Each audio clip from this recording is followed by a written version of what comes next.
All right, hello everyone, and thank you for joining today's webinar, which is part of NFRC's Emerging Technology and Sustainability Series. I'm your host, Tom Herron, and I spearhead NFRC's Market Transformation Initiative.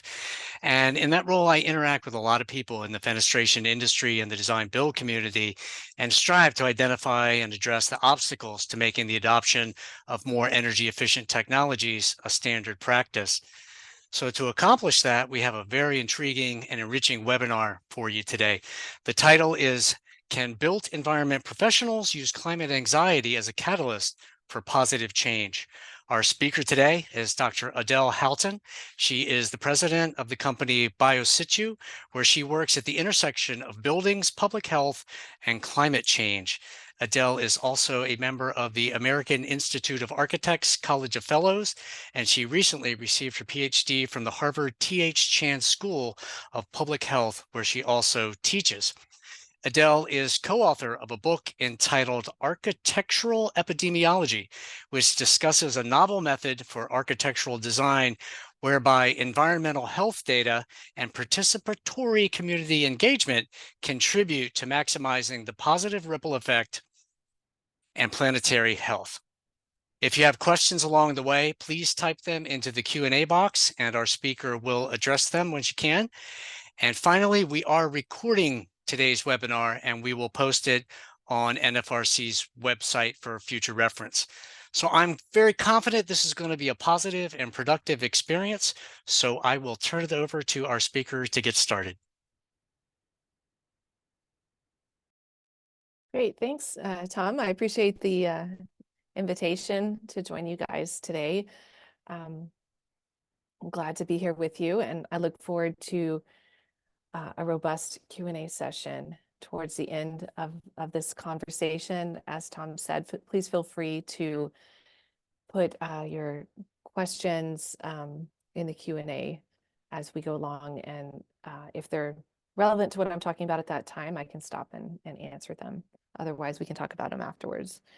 So NFRC asked me to share with you some thoughts about climate anxiety and how those of us who work in the built environment industry might be able to have a positive impact, hopefully on our own mental health, but also through our work on others related to climate change. And so because we're talking about kind of a personal topic, I'd like to start by sharing a little bit about myself. I am going to talk to you a little bit about how I came to working in the climate change world and green building world specifically, and then migrated into public health. And hopefully that'll kind of generate a few ideas for you thinking about your own story and how you got to where you are today in your career and where you'd like to go. I am from Houston, Texas, and Houston is situated on land that has long been home to the Karankawa, Akokisa, and Atacapa Ishak peoples. Prior to European colonization, the Texas Gulf Coast also served as a meeting place and a place of exchange for many indigenous peoples, including the Apache, the Caddo, the Comanche, the Kiowa, and the Wichita. And this is a picture of a magnolia tree outside of my house. I am an architect. I am also a public health practitioner, which is still a bit unusual, although we have more and more people joining our club every day. I wanted to be clear, though, that I am not a mental health practitioner. So what I'm going to share with you all today comes from my background and my lived experience. If you are experiencing climate anxiety yourself, I would encourage you to seek out professional support. There's a whole group now, an association of mental health practitioners who focus on climate change. So what we're going to talk about today is from my perspective as an architect and a public health practitioner. And so I'd like to kind of start with my journey, and it begins around second or third grade, around the time I made that cover that says all about me. And my memory is being asked in class to save our garbage for a whole week, our family and other families in our class. I think there were probably about 20 or 30 people in my classroom. So we saved it for the week and we all brought it to school on Friday. And the idea was to kind of visualize for, in a tangible way, how much garbage our families were producing every week and thinking through, what could we do about that? Were there ways to reduce the amount of garbage that was going to landfills? And so there was this kind of aha moment for me as a young child about thinking about, instead of just looking at like one trash can and putting my, piece of garbage in that trash can, that all of a sudden I started visualizing, you know, landfills covering the whole earth. And what could I do as a individual to address this huge problem, which was trash? And so as a child, there were kind of positive and negative outcomes from this experience. And there were other experiences along the way of, teachable moments that our teachers kind of shared with us growing up to try and build awareness about the environment. But this is just one that I wanted to share with you guys today. And so, on the negative side, I grew up from a pretty early age, second or third grade. So I was probably like 8 or 9 years old, with this real sense of guilt that I individually was contributing to the problem. And also a sense of hopelessness, because if I was envisioning this huge landfill that was just kind of growing and growing and taking over the land across the US and around the world, what could I as a small child do about that? On the positive, these types of educational opportunities open my eyes to the problem. I mean, once you've seen it, you can't unsee it, right? For a lot of these environmental health issues. I also wanted to learn more because it just seemed so crazy that this is the way that the world works. And I think it really did influence my career path. And I think that influence might be a bit connected to the guilt piece.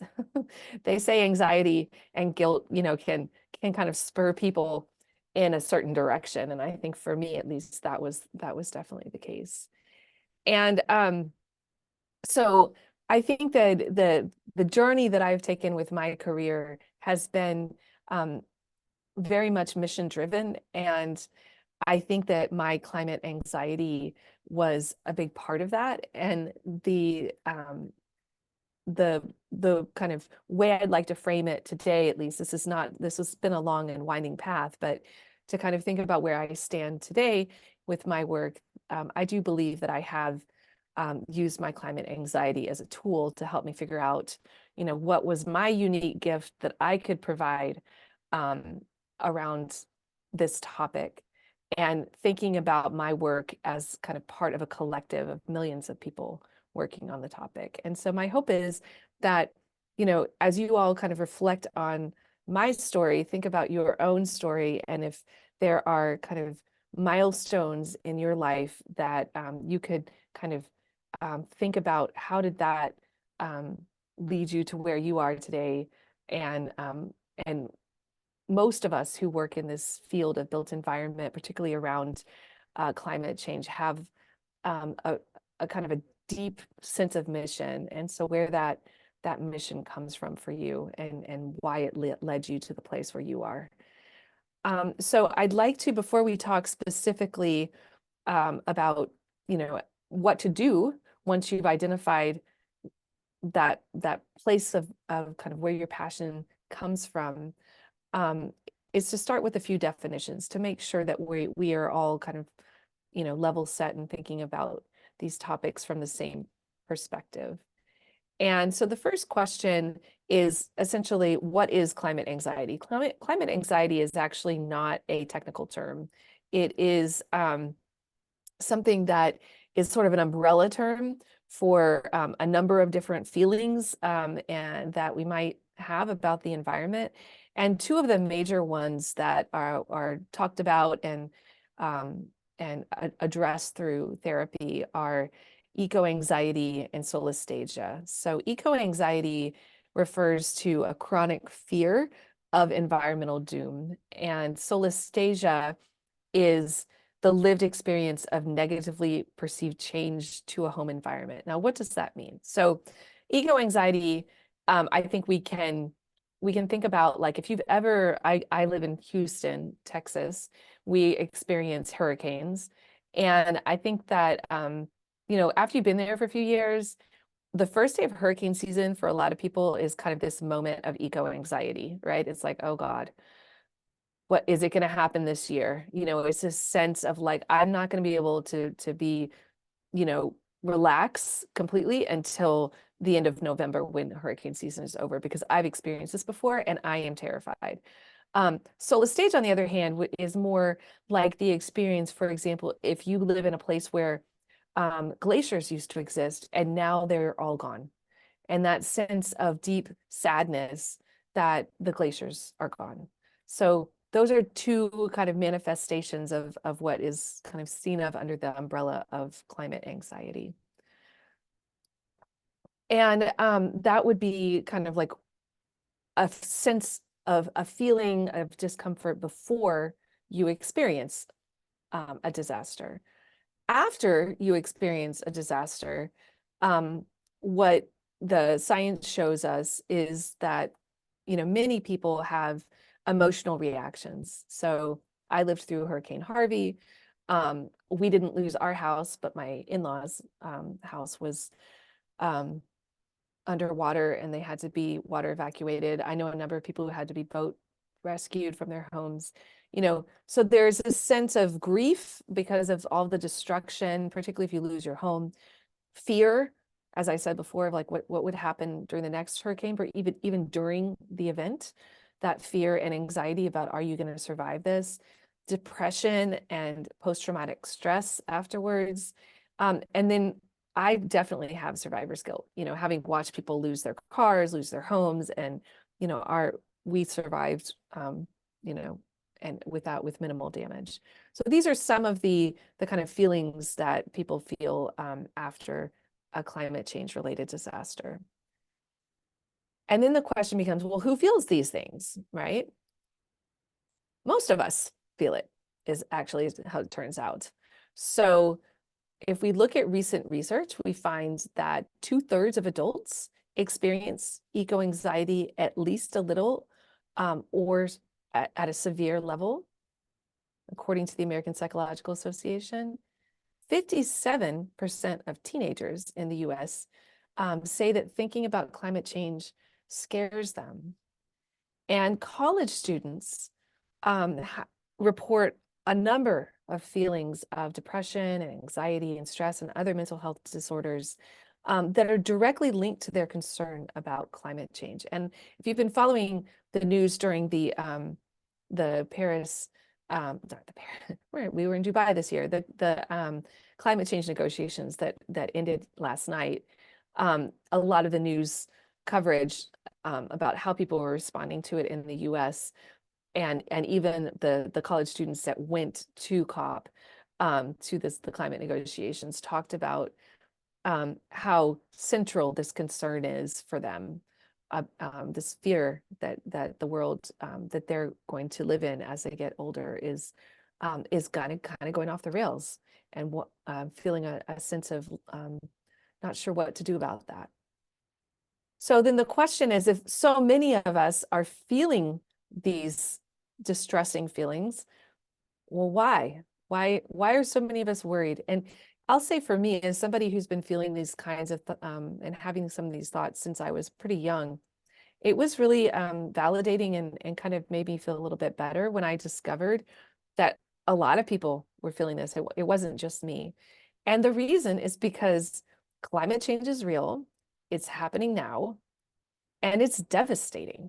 And I think that anybody who's lived over the past summer, regardless of your thoughts about, why climate change is happening, will admit that it is real, it is happening now, and it is devastating across the world, really. I mean, to think about the heat events that covered the entire US for weeks, and then the accompanying wildfires. It's been a really scary kind of preview of what our future is going to look like. On the other hand, there's this kind of disconnect with what's going on in the climate negotiations, right? So, the fact that the most recent COP that just finished yesterday was the head of that COP was the head of the oil ministry in Dubai in the UAE.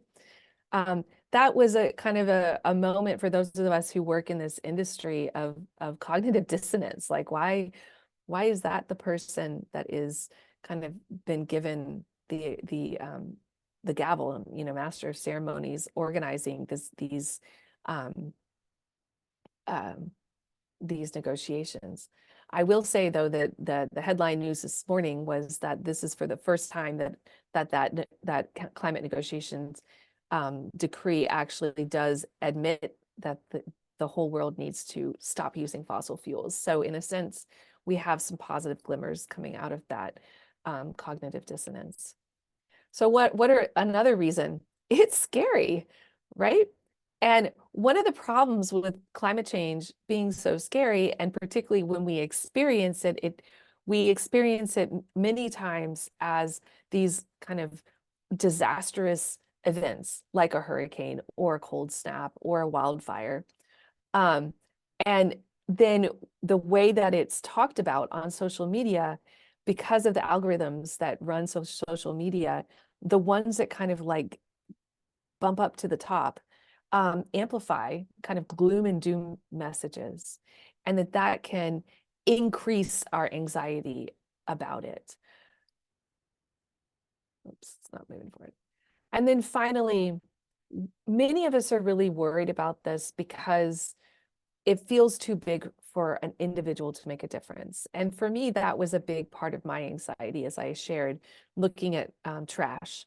And if you haven't seen or listened to this podcast Throughline from NPR, there's this incredible episode that talks about, it's called The Litter Myth, and it talks about how companies of disposable items basically created a whole ad campaign that re-educated Americans and really the world at a certain point, but starting in the US, to basically stop using reusable containers and instead use disposable containers, and then blame it on themselves, the individual who had done that, for causing litter, when in fact it was the companies that were shifting away from reusable containers and to disposable containers. And so that was, for me, kind of listening to that was a real moment of thinking, I need to think about this in a different way, because if I put all of the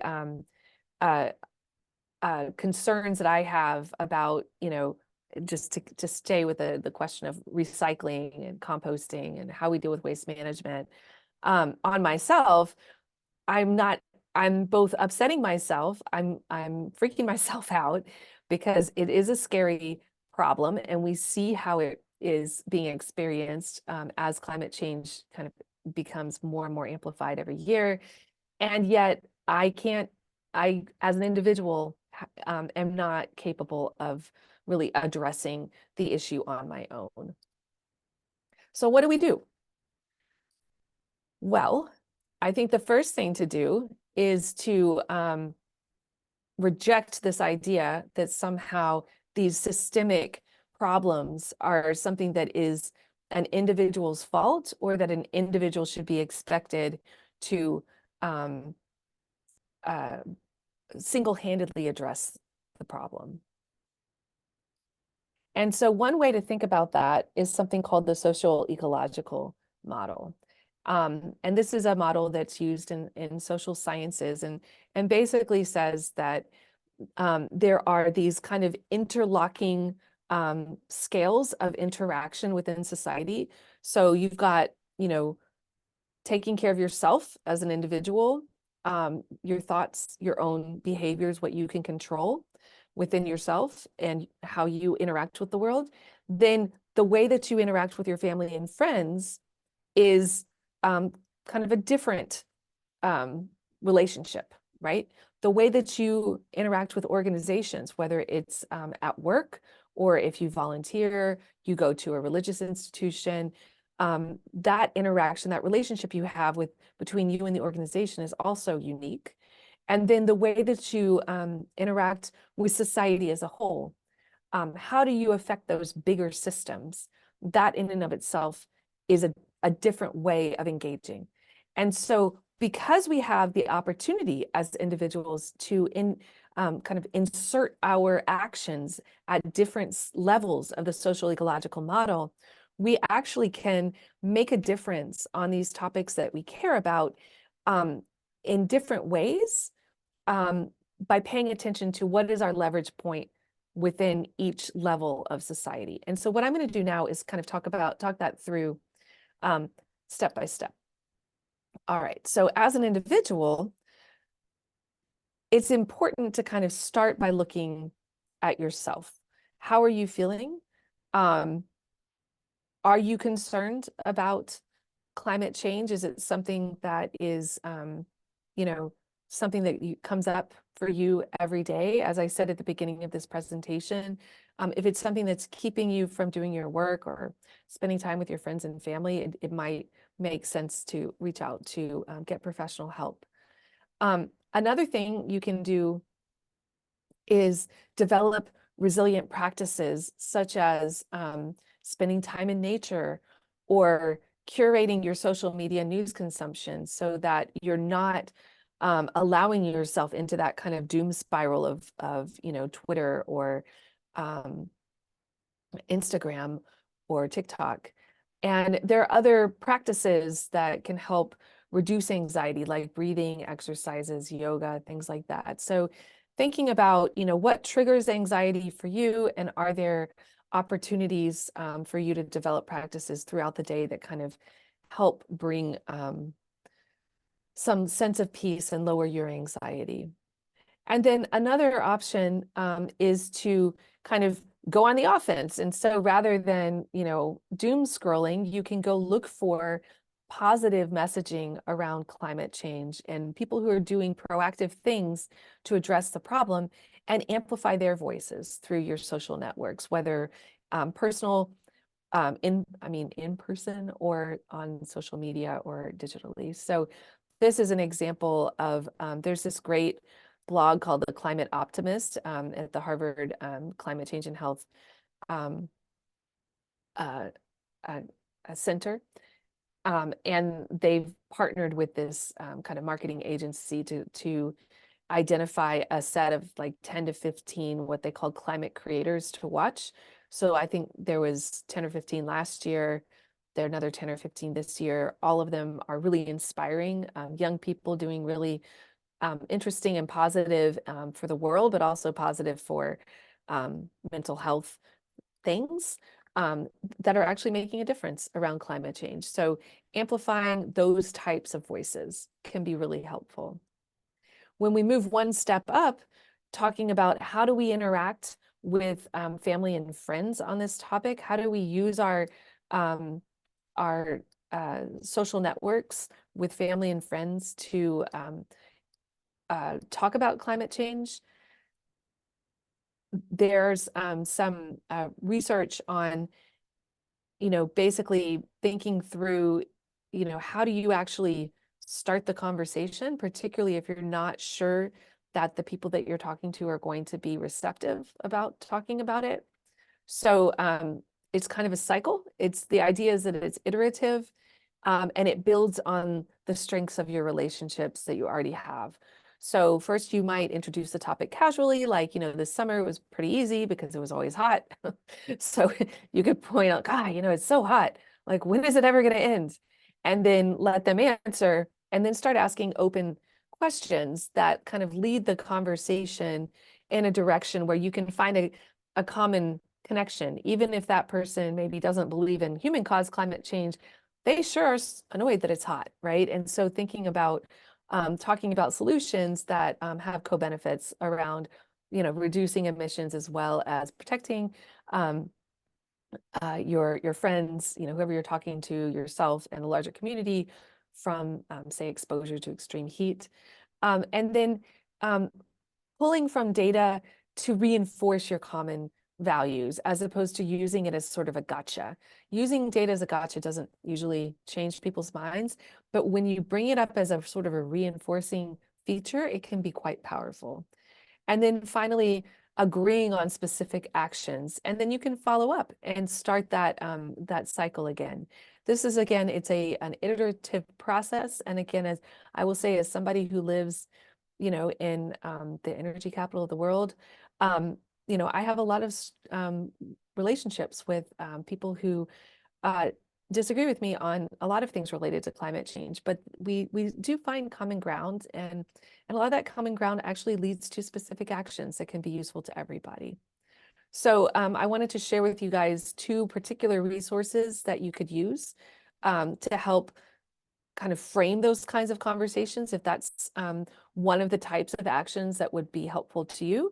The Climate Reality Project has a kind of a toolkit, an online toolkit called Starting the Conversation. And the World Wildlife Fund has a great website as well that's called Explain Climate Change to Your Family and Friends. Now we get to really what is, unique to this crowd, to the people on this webinar and the people who will be watching the recording. We are in a privileged position, those of us who work in the built environment. And so this is something really to kind of take the mantle and be proud of, and really kind of take it as far as we can. So I want to just start by being, clear about, why we are in such a privileged position. So first, we know that buildings are central to climate change, right? All of you probably know that buildings account for about 40% of global greenhouse gas emissions. You may or may not think about this, but buildings are where we go to protect ourselves during events. We call them places of refuge, right? And even if it's not your home, if you lose your home, or you need to evacuate during a hurricane, for example, where do you go? You don't go sit in a park unless it's an earthquake. But any other kind of disaster, you go find another building, right? So buildings are really central to both causing the problem and also protecting us from the problem. And the other way that buildings are really central to this is that the health effects of climate change are not distributed equally. People who are living in lower income and disinvested communities are more likely to be in harm's way. They're less likely to have access to the health care that they need, and as a result, many times they have chronic conditions that predispose them to negative health outcomes if they are, experiencing an extreme heat event, flood event, extreme cold, whatever, wildfire. And so, because the way that we build and our land use practices actually have created the physical environment that places some populations in certain neighborhoods and others in other neighborhoods, that means that we actually, every time we build or renovate or, change the built environment in some way, we have the ability to start fixing that legacy. And so we just need to kind of be aware of it and proactive about how we address it. The other thing that is great about building design and construction and operations is that it really brings, as a messaging tool, it brings climate change home, right? So when we talk about climate change, many times, if you look at this graph, this is like a famous graph of increasing carbon dioxide emissions, we talk in terms of centuries. Whereas when we build a building, even like the really big ones that take forever, we're still only talking in terms of years. We might talk about a decade, but it's closer to like human time scale, right? It's also closer to human space scale, right? So when we talk about climate change, you look at these reports that come out every few years from the climate scientists, they tend to like be maps like this one you're looking at that are kind of global in nature, regional in nature, and you're like, well, where am I in that, map? How could I have anything to do with this? Whereas every time we build or renovate or, have anything, to do with how a building is operated, um, that is a very kind of personal, tactile experience that we do have control over, that we can influence in some way. And then in terms of distance, the way that climate change has been talked about for many years is as kind of this thing that's far away. Famously, the polar bears were, kind of on these, stranded on these icebergs way far away, unless you live in the Arctic, in which case they're close to you. But I don't. I live in Houston, and I would like to share with you this picture on the right, which is the magnolia trees to the left of this that I shared with you before. This is a picture from looking outside my house.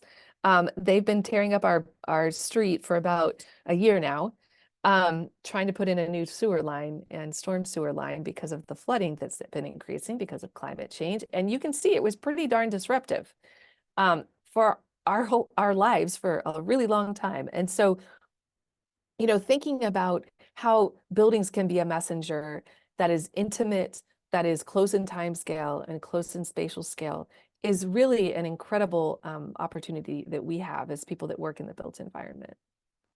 And really, because of that, every building can actually catalyze change and try to bridge the last mile problem of whatever it is. So like imagine you're working on a project and there's like a greenway that is over to the left of your property and there's a greenway that's over to the right of your property, and then there's a gap in between that your property could help bridge that gap literally by building a greenway through your property. That is an opportunity that would only be available for you because of where your property is located and potentially the activities you're planning on using or engaging in on that property. And so thinking about design in that way, about like, what is unique to the location, the activities that we're planning for this building, who's going to be in it, who's it going to influence, who's going to draw from the surrounding community. Is it in an urban heat island? Is it in a flood zone? Are there things that we can do with this capital investment that would allow us to kind of contribute and create a positive ripple effect in the surrounding neighborhood and bridge some of those gaps? We have an opportunity to do that every single time we start a new project. So moving to the society scale, this is, back to sort of the everybody, you can share this video with your friends, and even if they don't work in the built environment, they can engage at this level, right? As an individual, how do I affect society? In a democratic society, what do? You vote, right? It's really, really, really important that we start voting and communicating to our elected officials that climate change matters to us and why, and the types of policies that we want those elected officials to institute to protect our home, our businesses, our community, and our globe. And that's something that every single person on this call can start doing. One of the examples of how that kind of mechanism in society was, kind of turned into a real and tangible outcome was last year and the year before, these two really signature bills that made it through Congress that are hugely impactful to our industry, the building industry, right? The Inflation Reduction Act and the Bipartisan Infrastructure Bill.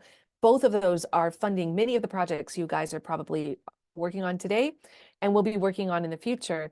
And both of them really have climate change at their heart. And the reason is because there were enough elected officials in power at that time to make sure that that language was included in the bill. Another thing that you can do is leverage the power of individuals by joining climate advocacy groups. And there are a whole bunch of them. There are some that are more kind of on the liberal side of the spectrum. There are some that are more on the conservative side of the spectrum. And then there are groups like the Citizens Climate Lobby, that are neutral by design. The Climate Citizens Lobby works with Congress to make sure that they have equal representation from both Democrats and Republicans in negotiating future climate policies. And then another thing you might consider is thinking about what are the things that you could do within your community to give back or to be to help strengthen the social net and disaster preparedness, disaster response network for the kinds of climate change related disasters that are anticipated for your area. So there are so many different ways that you could participate as a volunteer.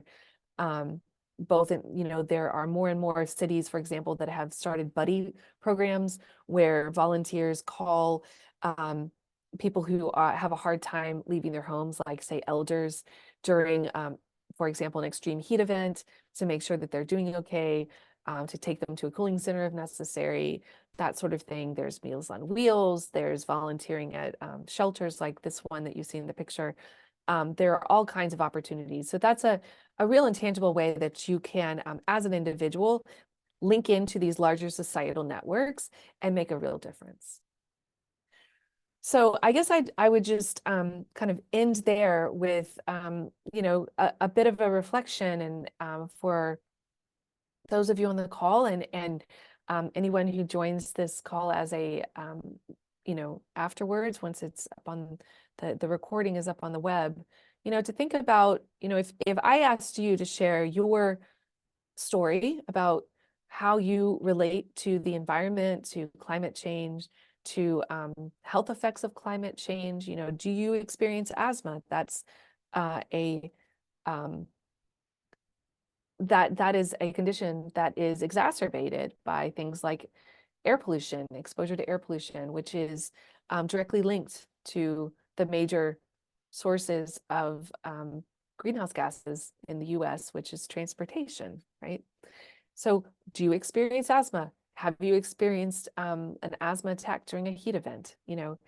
Thinking through what is your story and what brought you into the field of built environment, but even more specifically, thinking about how the work that you do could be protective of people in the building during and after a climatic event, and also contributes to reducing greenhouse gas emissions from the building industry. And how can you kind of connect those two things? Do you have stories from your past, from your life, that led you to choose this profession? And think about, how you could use those kinds of stories, and usually they're a difficult experience, but they could also be, exciting and happy moments in your life.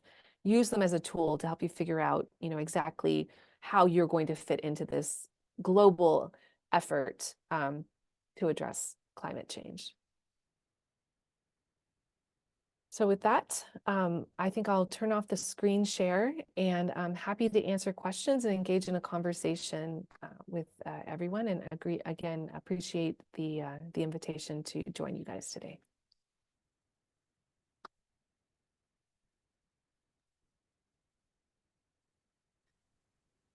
Thank you, Adele. I don't see any questions in the Q&A box just yet, but maybe while folks are getting their thoughts together, I just want to say thank you for a truly compelling message on a topic that's obviously important to a lot of people. And I thought it was telling, as you pointed out, that 2/3 of adults experience eco-anxiety to some extent. And that really opens the door for all of us to share our talents and our skills with one another, to seek solutions, together through the kinds of different relationships that you described. And one thing that really resonated with me is your point that buildings themselves can serve as a messenger. I think that's really important. Yeah, it's actually, I think something that we could use more to our advantage. There was a lot of conversation during the COP this year about how buildings really aren't as much a part of the conversation as they really ought to be, that the conversation around climate change tends to kind of look at larger scales, like power plants and electrical grids and, you know, vehicle fleets. But those of us who work in the built environment, and particularly in the building scale, know that if you didn't build a building there, people wouldn't have to drive there. I mean, there's just such a strong connection between the work that we do and these larger systems, right? If all of our buildings were net zero, we wouldn't need to build new power plants, right? So recognizing that we have such a strong, we're such a strong kind of piece of the puzzle, and also that people spend 90% of their time inside of buildings. So Right. they're relatable, right? In a way that some of these conversations about, coal power plants or, electrical grids or, turning like anti-idling for 18-wheelers that are waiting at the port. Unless you hang out at the port, that probably doesn't feel very immediate to you. So yeah, it is. I think it is an opportunity for us to kind of become ambassadors and talking about these topics. Adele, I think it's really interesting how you had the statistics about the young people and how they feel about this particular topic. And in my head, I immediately went to coming from a sales background, really thinking about how that would pertain when we think about the fenestration industry and windows and doors in particular. That is, even though the two groups that you had mentioned, as far as young people, high schoolers and college age folks, in this moment, they may not be thinking about buying a home or purchasing windows or anything in that moment, but these are the feelings and the viewpoints that they will carry with them as they grow into adults when that decision will be made in their lifetime. And so this is a really good kind of insight when we think about product development and as far as as we are looking like ratings of energy efficient windows and things of that nature, that is our future audience, and who we will be selling to in the future. So as a window manufacturer in particular, like that is something I'm sure, energy efficiency is the number one reason why people purchase new windows for their home, replacement or otherwise. And so really thinking about that as well, because that is the future generation of buying in that sense. And it is, probably unlikely as they get older that the minds will change, right? Yeah, I think that's absolutely right. It's a really great insight. And the other thing you might think about in relation to those statistics is that children and teenagers and college students are also the main occupants of many building types, right? Schools, universities, gyms, like their dorms, you know, um, multifamily housing, like young professionals are the primary target audience for mixed use multifamily, right? And they care about this stuff. And many of them, I mean, we're getting to the point now where there are very few places in the US where people have not experienced a climate change related event. And so many people have actually had the experience of being trapped inside a building that does not have operable windows for a extended period of time. And whether that's cold or heat or flooding and then mold, it's a bad experience, right? And so thinking about, building on those two kind of cornerstones of like young people care about this and they're already feeling worried about it and they've experienced it in some way and potentially linked it to fenestration in some sense, like imagine what it's like to try and get out of your house by, breaking a window, right? Or breaking a window just so you have some air in your house. Like hurricanes tend to happen during heat waves. So, you have, potentially a week after a hurricane where you still don't have any air conditioning, but you have no way to open your window in a home, and I live in Houston. We cannot open the windows in my home. They're not operable, right? So that is like, to me, a real potentially compelling message. And I do think it's something that thinking about more going into the future, windows that could be opened, even if if it's only to be opened in an emergency, that is something that I really do see in our future, because we're going to see more and more situations where we have power outages, and so there's going to be a need for access to the outside. And I would also add, just as a public health person, screens on windows, because if you open a window in Houston after hurricane, bugs come in, right? So having screens basically makes it from being not usable as an operable window to usable. I mean, it's the same thing as not buckling your seatbelt. You've got it there, but you're not going to use it. It's not going to help. So that's another thing to consider. Great. Awesome. That's such a great point. Thank you. I don't know if you can see the questions, but we had 2 of them that came up in the Q&A box. If not, I'd be glad to read those. You can read them. I can look. Sure. We Q&A have box, a question from an anonymous attendee. With so many deniers and some media bias, how do you address misinformation and show credibility? There are a lot of people thinking about that question. It's an excellent question. I would point you to George Mason University and Yale. They have for a number of years run a survey of Americans to understand how Americans feel about climate change. They're the ones that have identified, the large majority of American adults now believe that climate change is real and is happening now and is a problem. They don't necessarily agree that it's human caused, but they do believe that it is real and happening now and a problem. So I would encourage you to go look at their work. There's a great climate change communicator named Catherine Hayhoe, who is at Texas Tech University, and she's one of the lead authors of the International Climate Change Report. She is essentially kind of has turned herself into a climate change ambassador on these topics. She's an evangelical Christian.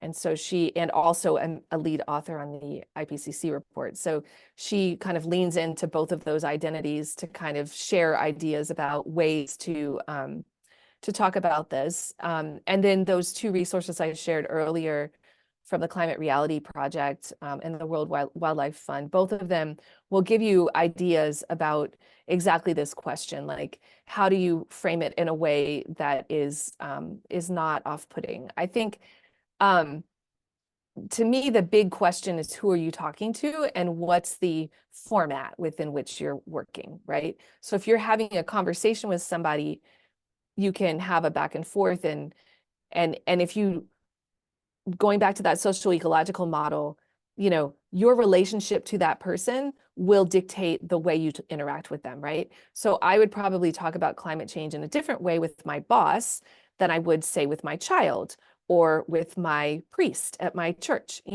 So thinking about what your relationship is with the person and how this topic fits in is important. I think that there's a school of thought that regardless of how you engage, that acknowledging those 3 things I said at the beginning, climate change is real, it's happening now, and it's dangerous. Those are messages that probably are worth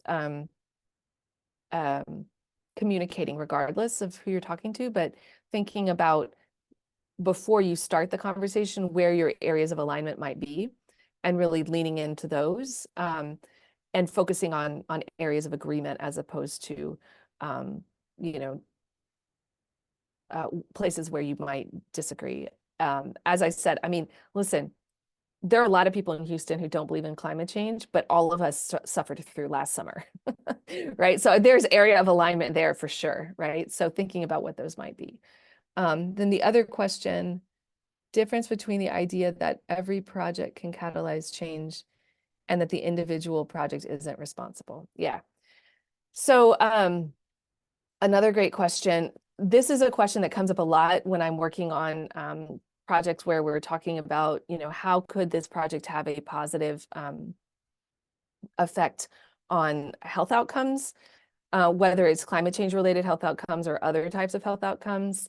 There is a concern many times in the industry of liability and making statements like, if I put in a stair, people will be less fat in that building. I'd say that the way that you deal with this is you don't say things like that. What's important to understand, and that's why we think about this as like kind of the last mile question, right? The last mile question came from the idea of why people don't use buses. That's why it's called the last mile, but it's been applied to lots of different fields since then. So why do people not use buses? Well, because they're too far away from the destination, right? And the idea is if it's more than a mile away, the destination, you're not going to use the bus to get there, because then you're going to get to the bus stop and then it's just too far to walk. And then, if you think about land use, you also have other problems, right? Like maybe there's no sidewalk. Maybe it's impossible to get there because there's no bridge and you need to go across a river. That's what the last mile problem is, right? And so thinking about buildings and individual property developments, not as the one and only single solution to the world's problems or even the health problems of the people on that site. Instead, framing the conversation as, look, we looked at the neighborhood. We saw that this is a neighborhood that's in an urban heat island. We see that there's a lot of traffic over on this side of the site. We've noticed that there's a cluster of elderly population that can't get, just to say, to the bus stop because, of the traffic and there's not a good sidewalk. You could imagine the scenario, looking around your site, understanding its context, and then you say, look, we have a unique opportunity with this project to help address these larger systemic problems, but we're only doing our piece of it.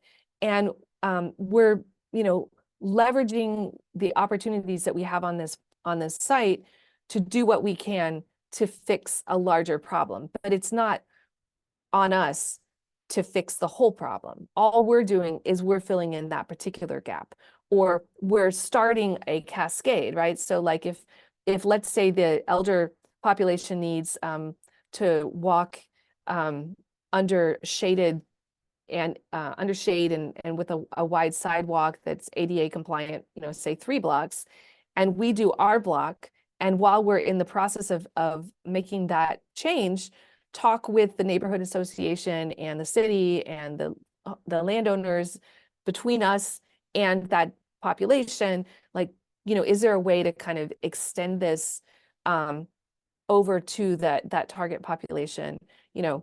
That is a conversation that you have when you're doing these kinds of developments. So, I think with fenestration in particular, you could think about questions of, to our point earlier, like, is there a resilience hub in this neighborhood? And, is there an opportunity to have a portion of the building converted over to passive cooling if the power goes out, and that is a portion of the building that then becomes a cooling center or a place of refuge for the neighborhood during an event?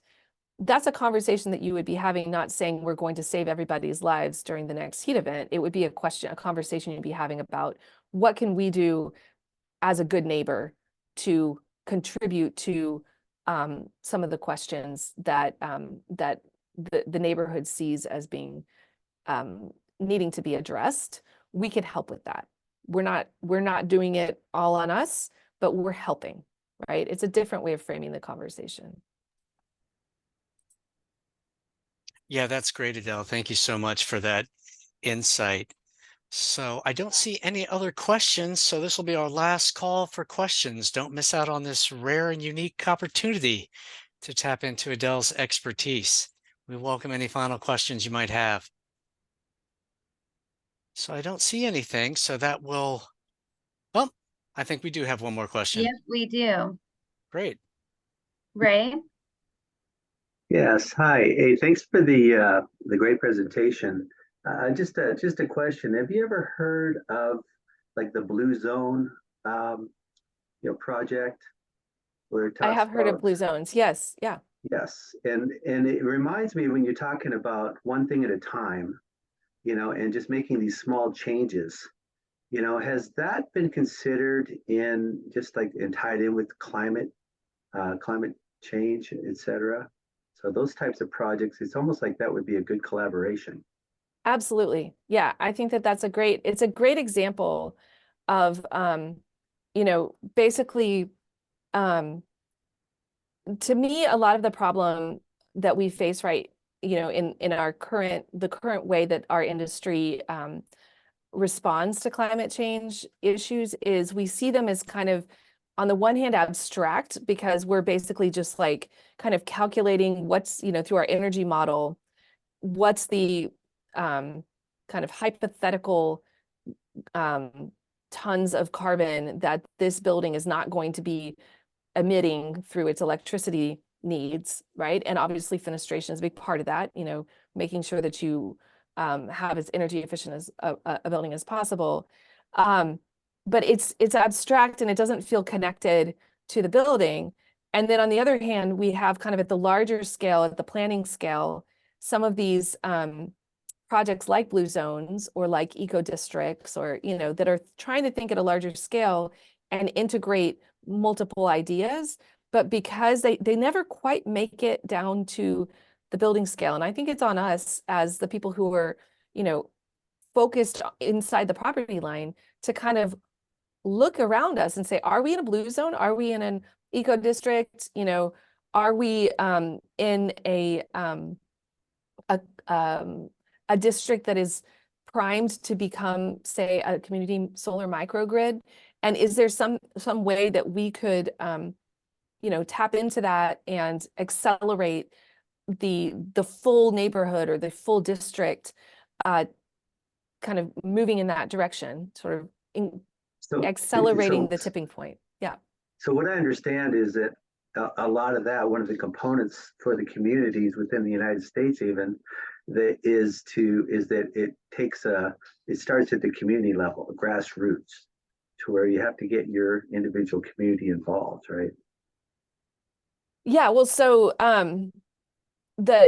those types of programs tend to start, at a larger scale. I think where they break down is when some sort of development happens at the parcel scale once that organization has already happened and you've already come up with your, blue zone plan or eco district plan or whatever, then something's happening at the parcel scale and ignores it.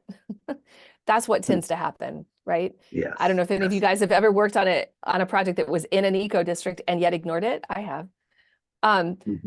It's frustrating, right? It's frustrating for me because I'm like, we should totally be like, aligned with what the community has already said that they want in this area. But if you're thinking only within the property line, you're not thinking about how you can demonstrate that what you're doing is benefiting the surrounding community. If you can demonstrate that in a tangible way, you can actually achieve entitlement concessions for providing community benefit, right? So it's kind of a different way of approaching it, right? And so if you are fortunate enough to be your parcel's located in one of those zones, it seems like a great opportunity for potentially value generation, frankly. Thank you. But generally it isn't thought that way. But I think that we could kind of change our perspective as people who work at that parcel scale. Thank you. Yeah, thanks for the question. Yeah, that's great, Ray. Thank you so much for the question. Anyone else in our final few moments here? Well, if that's it, that concludes our webinar. And thank you everyone for joining us. Adele, thank you so much. And we'll let you know about future installments in our Emerging Technology and Sustainability series. And we hope to see everyone soon. And happy holidays. Thank you so much.